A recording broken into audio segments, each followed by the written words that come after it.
Hi, Nicole here. Today we want to reconnect with how you're doing with intuitive eating. So number one is rejecting the diet mentality.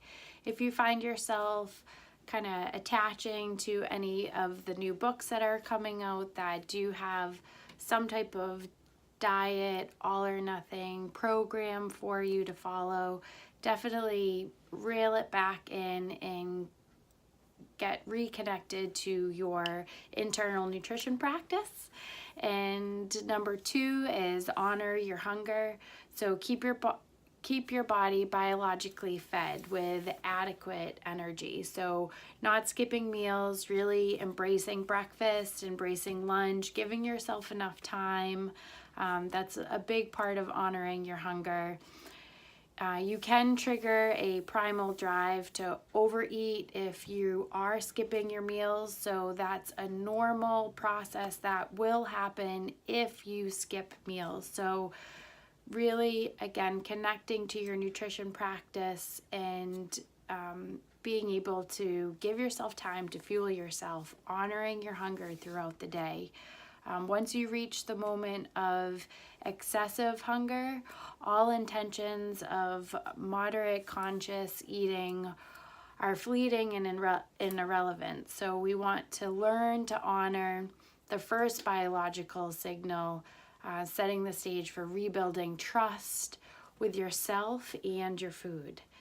Number three is making peace with food. So call a truce, stop the food fight, and give yourself unconditional permission to eat.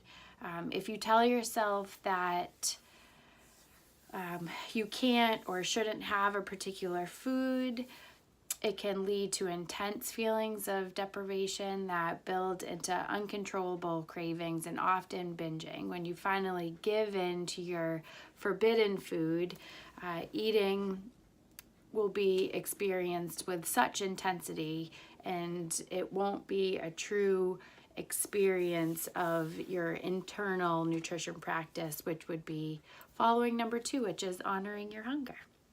Number four is challenge the food police. So we all have those thoughts that have been programmed into us by diet culture, and we really want to say no to those thoughts in our head that declare you're good for eating minimal calories and bad because you ate a piece of chocolate cake or something, that you feel somewhere that you shouldn't be having. And that's really important to, start saying no to those thoughts that are basically lies that have been created by diet culture and that diet mentality that we're good and we're bad, or food is good or bad. So we want to start saying no, start raising that voice, and really embracing, because it's a critical step for returning to intuitive eating. Number five is respect your fullness. So listen to your body's signals. They're there, but if we have too many distractions, then we're not going to be able to listen. So respecting your fullness is listening to your body's signals that tell us that we are no longer hungry. Observe the signs that show you that you're comfortably full versus that full feeling that I know I was programmed coming from an Italian family. You got to feel stuffed, and that's fullness, and that's just simply not true. So we want to feel comfortably full. Pause in the middle of a meal or food and ask yourself, how does the food taste? What is your current fullness level? So it's like a really great check-in for us to practice. Number six is discover the satisfaction factor.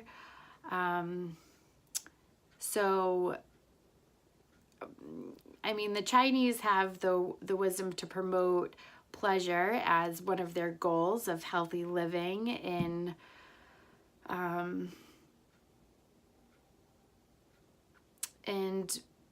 we often overlook one of the most basic gifts of existence, and that's the pleasure and satisfaction that can be found in the whole eating experience. And when you eat what you really want in an environment that is inviting and conducive, the pleasure you derive will be a powerful force in helping you feel satisfied and content. And by providing this experience for yourself, so you're valuing yourself to create this different experience, you'll find that it takes much less food to decide you've had enough. So that's and another crucial step is creating that whole environment and experience for yourself as part of intuitive eating. Number 7 is honor your feelings without using food.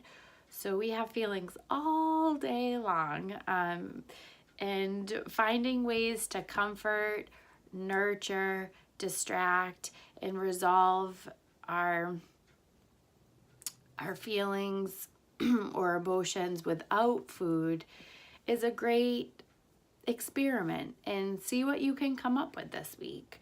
Anxiety, loneliness, boredom, anger. Anger is often just the response of being hurt. And so we are human, and we are all supposed to be angry at different times because we all hurt each other without even realizing it sometimes. So we all experience, all of these things throughout our lives, and each has we all have our own triggers, and each has its own appeasement. So food won't fix any of these feelings. There's many other ways to comfort for the short term, maybe even distracting. You're not necessarily reflecting, you're just putting yourself in a position to change the energy a little bit so you can maybe reconnect back to your nutrition practice.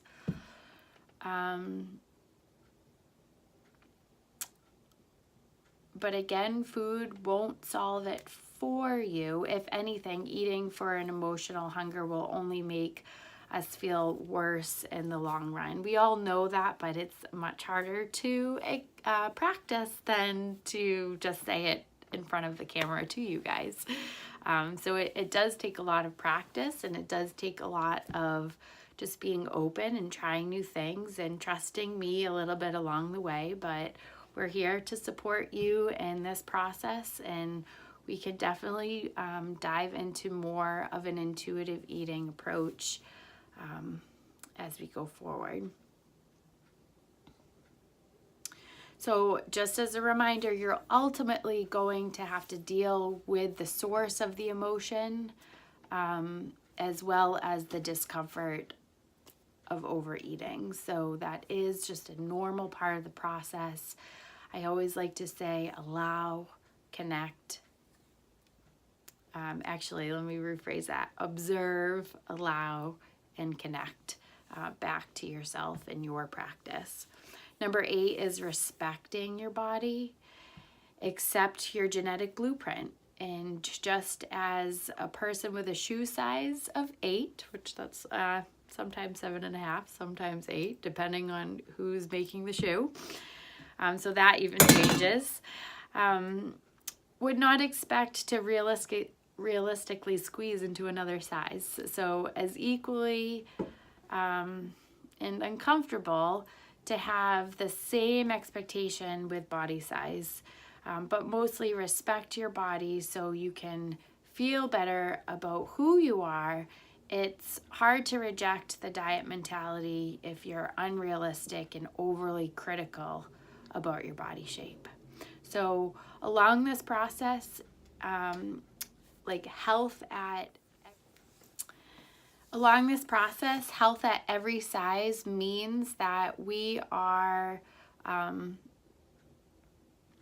accepting where we are in the process, and we want to focus on having our body, our vessel, our home be as healthy as it can be.